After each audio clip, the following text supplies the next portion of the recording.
Hi friends, welcome to VSV logs. உங்கள் அனைவருக்கும் எனது அன்பு வணக்கம். இன்றைக்கி நம்ம சக்கரை பொங்கல் குக்கர்லேயே ரொம்ப ஈஸியாக ரொம்ப டேஸ்ட்டாக பண்ணிடலாங்க. பார்க்கும்போதே பாருங்கள், அல்வா மாதிரி வாயில் போட்டோன்னே கரைஞ்சி ஓடுங்க. அந்த அளவுக்கு ரொம்ப டேஸ்ட்டாக இருக்கும். நீங்கள் கண்டிப்பாக இதே மாதிரி இதே அளவுகளோடு செய்யுங்க. ரொம்ப பிடிக்கும் எல்லாருக்குமே. அதுக்கு நான் பச்சரிசி தான் எடுத்திருக்கேன். பொன்னி பச்சரிசிங்க. பொன்னி பச்சரிசியில் செய்கிறப்போ ரொம்ப டேஸ்ட்டாக இருக்கும். அது நான் ஒரு உலக்கு அளவு எடுத்திருக்கேன். ஒரு உலக்கு பொன்னி பச்சரிசிக்கு 1/4 உலக்கு பாசிப்பருப்பு. இந்த பாசிப்பருப்பை இப்படி பச்சையாக சேர்க்குறத விட லைட்டாக வறுத்துக்கிட்டு சேர்த்தோம் அப்படின்னா அதோட டேஸ்ட்டு ரொம்ப நல்லா இருக்குங்க. இப்போ அதை ஒரு சட்டியில் இந்த அளவுக்கு வறுத்து எடுத்துக்கலாம். லைட்டாக கலர் சேஞ்ச் ஆகிருக்கு பாருங்கள். இந்த அளவு வறுத்தா போதும். இதை அரிசியோடு கொட்டி இது நல்லா 2 தடவை கழுவிக்கலாம். கழுவி எடுத்துக்கிட்டு ஒரு 10 நிமிஷம் ஊற வைக்கணுங்க.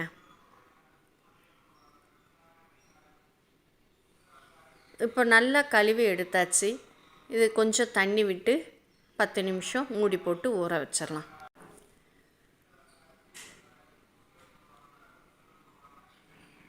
இப்போ நல்லா ஊறி இருக்குங்க 10 நிமிஷம். இதை குக்கரில் போட்டு நம்ம ஒரு 4 விசில் வச்சிடலாங்க. தண்ணி நம்ம எந்த கிளாஸ் வச்சு அரிசி எடுத்தோமோ அதே, நான் இப்போ உலக்கு வச்சு எடுத்தேன் இல்லையா, அதே உலக்குக்கு 4 கிளாஸ் தண்ணி விடுறேங்க. நம்ம பச்சரிசி 1 கிளாஸ் எடுத்தோம், 1/4 கிளாஸ் பாசிப்பருப்பு எடுத்தோம். அதனால் 4 கிளாஸ் தண்ணி விடுறேன். இப்போ இதை மூடி போட்டு ஒரு 4 விசில் வச்சு இறக்கிக்கலாம். இப்போ இதுக்கு சக்கரை பொங்கலுக்கு இந்த மாதிரி அச்சு வெல்லம் எடுத்துக்கிட்டோம் அப்படின்னா இதோட டேஸ்ட்டு ரொம்ப நல்லா இருக்குங்க. இது நம்ம இப்போ வெல்லம் அளந்து எடுத்துக்கணும். அதனால் இந்த அச்சு வெல்லத்தை நல்லா தட்டி இந்த மாதிரி வச்சுருக்கேன். நம்ம உலக்கு வச்சு தானே இப்போ அரிசியெல்லாம் அளந்தோம். அதே உலக்கு வச்சு 2 உலக்கு நான் வெல்லம் எடுத்துக்கிறேங்க. தட்டி வச்சுக்கிட்டோன்னா தான் நமக்கு அளக்கிறதுக்கு வசதியாக இருக்கும். நீங்கள் மண்டை வெல்லம் போடுறத விட இந்த மாதிரி அச்சு வெல்லம் வாங்கி சக்கரை பொங்கல் செஞ்சு பாருங்கள். டேஸ்ட்டு ரொம்ப நல்லா இருக்குங்க. இப்போ 2 உலக்கு எடுத்துகிட்டேன், கொஞ்சம் மீதி இருக்குது. இதையுமே நான் போட்டுக்கிறேங்க. இது மூழ்கிற அளவு மட்டும் தண்ணி விட்டு நம்ம ஸ்டவ்வில் வச்சு நல்லா கரைக்கணுங்க. இப்போ நமக்கு சாதம் விசிலெல்லாம் அடங்கி நல்லா வெந்திருக்கு பாருங்கள். இது ஒரு கரண்டி வச்சு நல்லா மசிச்சுக்கலாம். எனக்கு நல்லா மசிச்சா பிடிக்கும். எங்கள் வீட்டில் எல்லோரும் அல்வா மாதிரி இருக்கணும்னு எதிர்பார்ப்பாங்க. அதனால் நான் நல்லா மசித்து எடுத்துக்கிட்டேன். உங்களுக்கு லைட்டாக சாதமாக இருக்கணும்னு நினச்சிங்கன்னா அதுக்கேற்ற மாதிரி மசிச்சுக்கோங்க. இப்போ வெல்லமும் நமக்கு நல்லா கரைஞ்சிருச்சுங்க பாருங்கள். வெல்லமே இல்லை, நல்லா கரைஞ்சி வந்துருச்சு.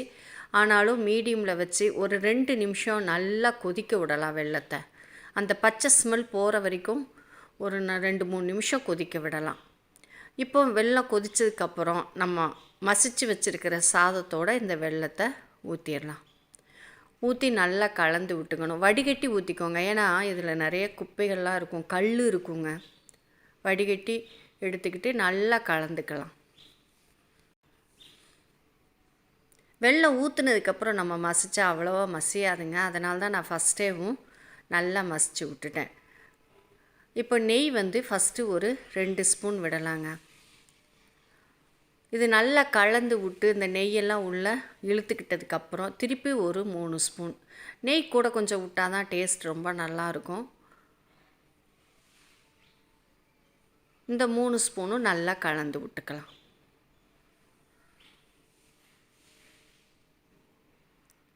இப்போ இதில் ஏலக்காவை நான் ஏற்கனவே மிக்சியில் பொடி பண்ணி வச்சுருக்கேன். அது இந்த சின்ன ஸ்பூன் வச்சு ஒரு 2 ஸ்பூன் போட்டுக்கிறேங்க. இது பச்சை கற்பூரம் கொஞ்சமாக ஒரு பிஞ்சளவு தான் எடுத்து நல்லா நசுக்கி போடுங்க. இது போடுறப்போ நம்ம கோயிலெல்லாம் சாப்பிடுவோம் தெரியுமா, அது ஒரு மணத்தோடு நல்லாயிருக்கும். அந்த டேஸ்ட்டு கிடைக்கும். அந்த ஸ்மெல்லு சூப்பராக இருக்குங்க. கண்டிப்பாக நீங்கள் பச்சை கற்பூரம் மிஸ் பண்ணாமல் போடுங்க. இதுலேயும் முந்திரி திராட்சையை நல்லா எண்ணெயில் பொரித்து போட்டுடலாம். இதை நல்லா கலந்து விட்டுட்டு மூடி ஒரு 5 நிமிஷம் சிம்மில் வச்சு அப்படி மூடி வச்சிடலாங்க. இப்போ திறந்து பார்க்குறப்போ நமக்கு அருமையான பொங்கல் ரெடிங்க. இதே மாதிரி நீங்கள் செஞ்சு பார்த்து சாப்பிட்டு பாருங்கள், உங்களுக்கு ரொம்ப பிடிக்கும். இந்த வீடியோ பிடிச்சிருந்தாலும் உங்கள் ஃப்ரெண்ட்ஸ் சர்க்கிளுக்கு ஷேர் பண்ணி விடுங்கங்க.